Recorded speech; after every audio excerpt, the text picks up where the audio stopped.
I was a military brat. For years, my younger sister Jenny and I followed the flag with my father, Harry Broman, an officer in the United States Air Force.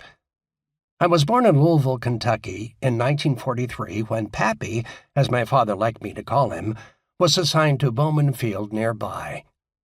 Jenny was born in Seattle 4 years later.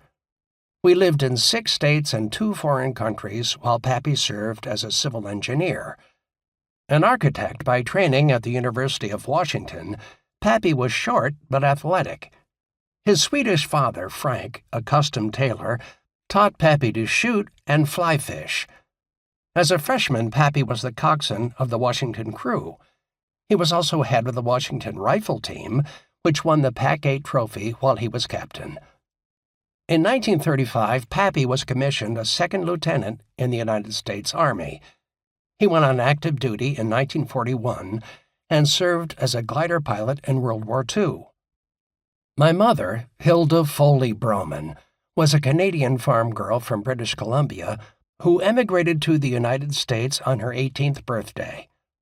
Her father, Thomas Foley, was born on Prince Edward Island and married Regina Marquette from Quebec.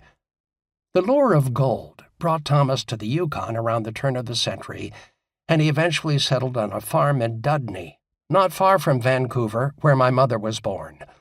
Family lore states that Thomas, a tough Irish scrapper and one-time constable, fought world champion boxer Tommy Burns for 3 rounds in an exhibition match in Nanaimo, BC, and didn't get knocked down. Hilda met Pappy in Seattle while she worked as a film splicer for MGM, and he was a member of Kappa Sigma fraternity, driving a Stutz Bearcat sports car. They married in 1934. Pappy called her Booge, for reasons we never knew. She was a smart and pretty lady, proud of her Irish and French-Canadian heritage. She had a dry wit, was an avid gardener, and little fazed her. She was the perfect military wife. Pappy led a flight of gliders across the Rhine River on March 24, 1945, in Operation Varsity, the largest glider invasion in history.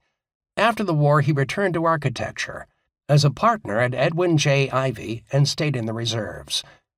In 1948, he was recalled to active duty for the Berlin Airlift for a year and again for the Korean War in 1950.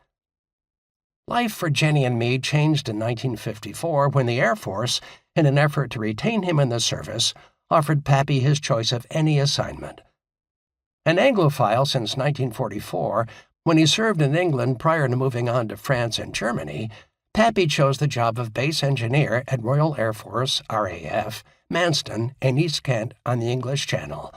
The base was very busy during the Battle of Britain in 1940, when Manston was the closest RAF fighter base to German-occupied France and right on the flight path of the Luftwaffe on their way to bomb London.